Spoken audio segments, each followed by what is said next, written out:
Hi, my name is Trevor Dunn, and these are the films I watched from December 10th to the 16th. On December 10th, I watched The Warriors, directed by Walter Hill. A gang called the Warriors travels to a meeting with all the other street gangs. Leading the meeting is Cyrus, leader of the Gramercy Rifts. He proposes that all the gangs should team up, and everyone seems to agree with him until a rival gang called the Rogues guns him down. But the Rogues place the blame on the Warriors, so now every gang in the city is out looking for them. The Warriors have to fight all the way back to Coney Island. I love The Warriors. It's a great one-night thriller. Films set during the course of one day are some of my favorites, and I can't think of a better setting than 1970s rundown New York City. Everything is grimy and covered with graffiti. What makes The Warriors so iconic are all the different gangs.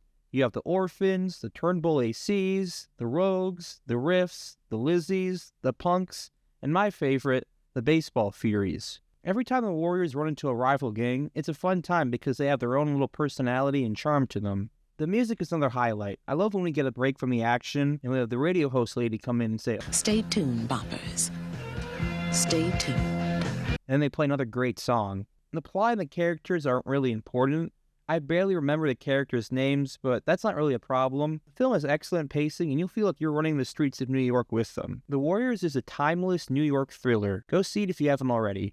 The same day, I saw Donnie Brasco, directed by Mike Newell. Johnny Depp plays Joe Pistone, an FBI agent tasked with infiltrating the Bonato crime family. He makes his in with Benjamin Lefty Ruggiero, played by Al Pacino. He becomes Lefty's right-hand man, and also gains the attention of his boss, Sonny Black, played by Michael Madsen. As Joe spends more time undercover, it affects his home life. He never sees his wife and kids, and the more time he spends with these mobsters, the more he acts like them. I love Donnie Brasco. It's one of my favorite crime films. I'm not a Johnny Depp fan, but this is by far his best performance. He plays a man on the edge who, if he says the wrong words, will sleep with the fishes. His relationship with Lefty is what makes the film. Lefty is one of my favorite Pacino performances. He's great as this weary hitman who has dreams of rising up, but has realized that people will keep looking over him, and the only thing he's really good for is killing people. One part that Donnie Brasco nails is that in the Mafia, it's your friends that kill you. Anytime someone calls a meeting, in the back of your head, you think it might be your last. Donnie Brasco is one of the most underrated crime films ever.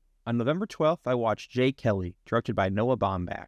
George Clooney plays Jay Kelly, an aging movie star that contends with his future and the past. Adam Sandler plays Ron, Jay Kelly's manager. The two have a close bond, but Ron feels overwhelmed with not being able to control his work-life balance. They go on a trip to Europe to go to an awards show and to connect with Jay's daughter, played by Grace Edwards. I like Jay Kelly. Clooney's playing a version of himself, but he's still really charming and fun to watch. Sandler does a good job working on his drama chops. A lot of people thought he might get nominated for Best Supporting Actor, but I think the real supporting star is Billy Crudup. He plays an old acting friend of Jay's that runs into him by chance. It starts off friendly until Billy says he's always hated him and that Jay basically stole his life. Another part of the film I love was the score. Nicholas Britell is one of the best composers alive. It gives this melodic tone with a hint of adventure and longing, which really helps bring the film together.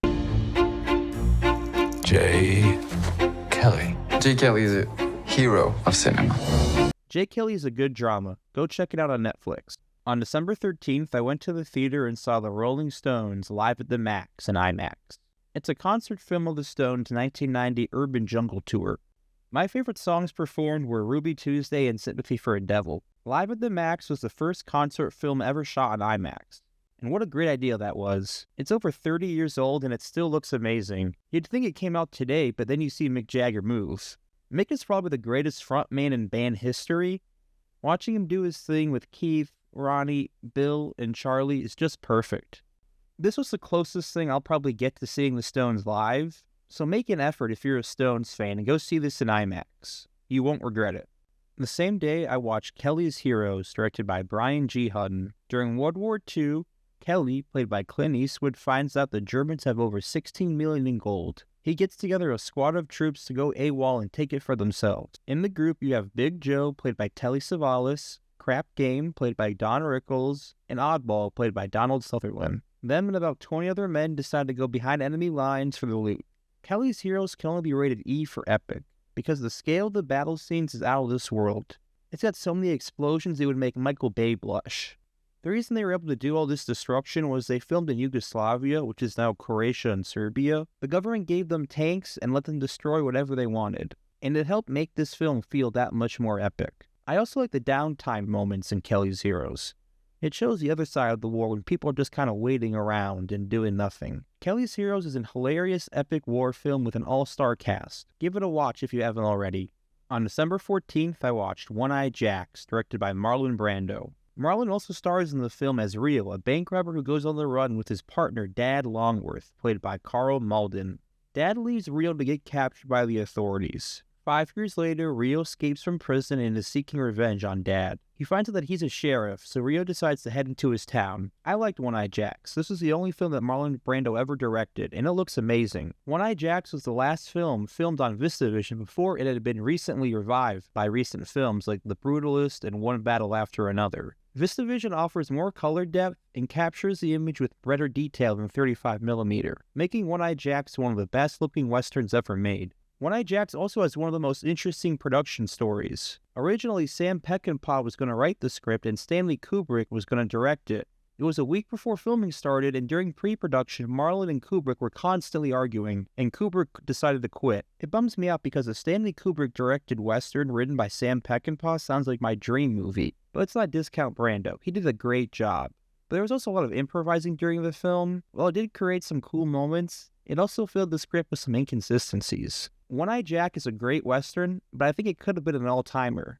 On December 15th, I watched Heat, directed by Michael Mann. I wanted to watch on that day because it was the 30th anniversary of the film. Heat is one of my favorite films of all time. It stars Robert De Niro as Neil, a bank robber who comes into the crosshairs of Vincent, a cop played by Al Pacino. The two play a game of cat and mouse, and only one of them will make it out alive. Heat is the greatest heist film ever made. Mann's attention to detail means every character is a fully formed person and not a caricature. If you ask Mann about a random character, he'd give you a book's worth dossier on their lives. Heat also has, for my money, the best shootout in cinema history. The staging and the gunplay are perfect, and guns have never sounded better than in Heat.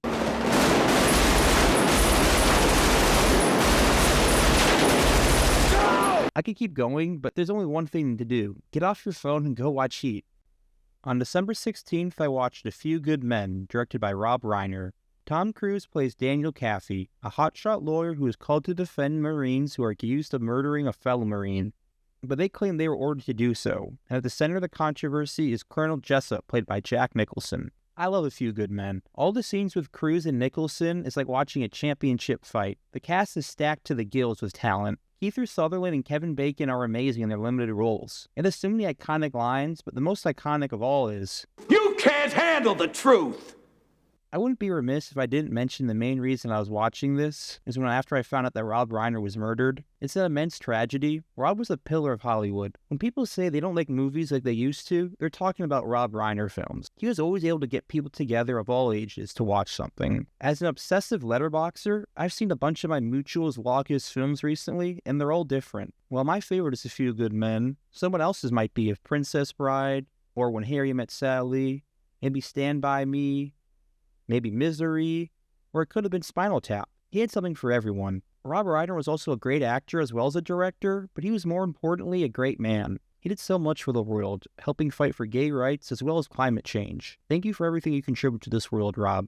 You'll be truly missed. Thank you for watching. These are the films I watched from December 10th to the 16th. Please like and subscribe, and I'll see you next week.